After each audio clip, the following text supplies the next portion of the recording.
Saudara-saudariku yang dikasihi Tuhan, salam berkah dalam. Semoga saudaraku semua sehat dan bahagia, dan jangan lupa mengawali harimu dengan senyum. Selasa 19 Desember 2023. Mari kita awali permenungan kita hari ini dengan tanda kemenangan Kristus. Dalam nama Bapa dan Putra dan Roh Kudus. Amin. Permenungan kita diambil dari Injil Lukas bab 1 ayat 5-25.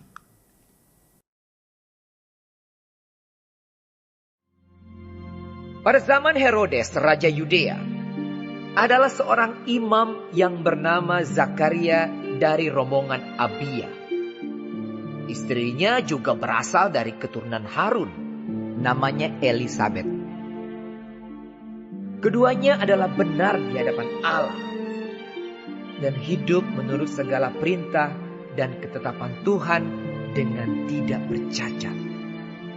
Tetapi mereka tidak mempunyai anak, sebab Elisabet mandul dan keduanya telah lanjut umurnya. Pada suatu kali, waktu tiba giliran rombongannya, Zakaria melakukan tugas keimaman di hadapan Tuhan.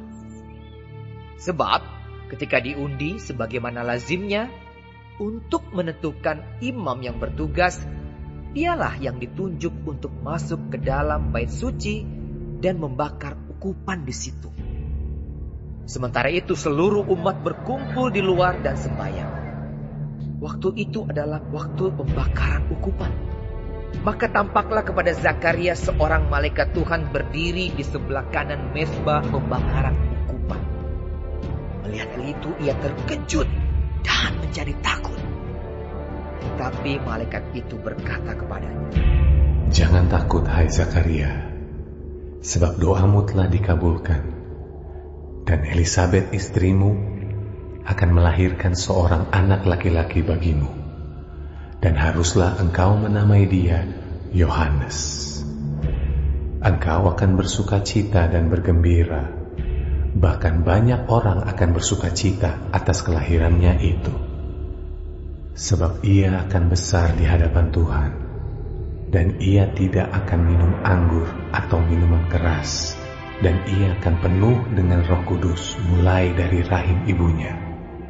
Ia akan membuat banyak orang Israel berbalik kepada Tuhan Allah mereka, dan ia akan berjalan mendahului Tuhan dalam roh dan kuasa Elia, untuk membuat hati bapa-bapa berbalik kepada anak-anaknya, dan hati orang-orang durhaka kepada pikiran orang-orang benar, dan dengan demikian menyiapkan bagi Tuhan suatu umat yang layak baginya." Lalu kata Zakaria kepada malaikat itu, "Bagaimanakah aku tahu bahwa hal ini akan terjadi? Sebab aku sudah tua dan istriku sudah lanjut umurnya." Jawab malaikat itu kepadanya, "Akulah Gabriel yang melayani Allah, dan aku telah diutus untuk berbicara dengan engkau dan untuk menyampaikan kabar baik ini kepadamu. Sesungguhnya, engkau akan menjadi bisu dan tidak dapat berkata-kata sampai kepada hari di mana semuanya ini terjadi, karena engkau tidak percaya akan perkataanku yang akan nyata kebenarannya pada waktunya." Sementara itu orang banyak menanti-nantikan Zakaria. Mereka menjadi heran bahwa ia begitu lama berada dalam bait suci. Ketika ia keluar, ia tidak dapat berkata-kata kepada mereka, dan mengertilah mereka bahwa ia telah melihat suatu penglihatan di dalam bait suci. Lalu ia memberi isyarat kepada mereka, sebab ia tetap bisu. Ketika selesai jangka waktu tugas jabatannya, ia pulang ke rumah. Beberapa lama kemudian Elisabet istrinya mengandung, dan selama 5 bulan ia tidak menampakkan diri. Katanya, "Inilah suatu perbuatan Tuhan bagiku, dan sekarang ia berkenan menghapuskan aibku di depan orang." Saudaraku yang dikasihi Tuhan, bacaan Injil hari ini bicara tentang Zakaria dan Elisabet. Injil bicara tentang berkat Tuhan yang diterima oleh mereka berdua. Ada kalimat indah yang diungkapkan Elizabeth pada akhir Injil hari ini. Inilah sesuatu perbuatan Tuhan bagiku. Suatu perbuatan Tuhan baginya. Sekarang ia berkenan menghapuskan aibku di depan orang. Elizabeth adalah istri Zakaria yang adalah seorang imam pada zaman Raja Yudea. Keduanya hidup benar di hadapan Allah dan hidup menurut segala perintah serta ketetapan dengan tidak tercacat. Tapi mereka tidak mempunyai anak. Elizabeth mandul dan keduanya sudah lanjut usia.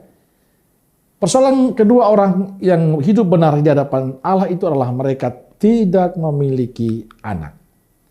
Bagi banyak orang di zaman itu, kemandulan adalah aib yang menimbulkan stigma negatif bagi keluarga mereka. Bahkan di zaman Yahudi mereka bisa dicuilkan dari lingkungannya. Kita bisa merasakan bagaimana Zakaria dan Elizabeth mengalami tekanan, cibiran, omongan, gosipan, hinaan dari orang-orang di sekitarnya. Tentu ini sangat memberatkan mereka, tapi menjadi menarik bahwa dalam semua tekanan hinaan itu, keduanya tidak pernah kecewa pada Tuhan. Mereka tetap setia melayani Tuhan. Zakaria tetap menerima Elizabeth sebagai seorang perempuan yang mandul dalam hidupnya. Ia tetap menerima dan mencinta Elizabeth. Zakaria tetap setia pada Elizabeth. Ada yang bisa kita lakukan, ada yang bisa dilakukan Zakaria dan Elizabeth berhadapan dengan situasi hidup mereka. Injil bercerita bahwa mereka tetap setia berdoa dan pasrah kepada Allah Bapa. Mereka tahu Allah adalah kasih, Allah akan selalu mendengarkan keluh kesah mereka. Kepasrahan pada kehendak dan cinta Tuhan tidak pernah akan sia-sia. Janji Tuhan pun digenapi pada mereka. Di usia tua Elizabeth mengandung, Tuhan mengutus malaikat untuk menyampaikan kabar baik itu kepada Zakaria. Jangan takut, hai Zakaria, sebab doamu telah dikabulkan.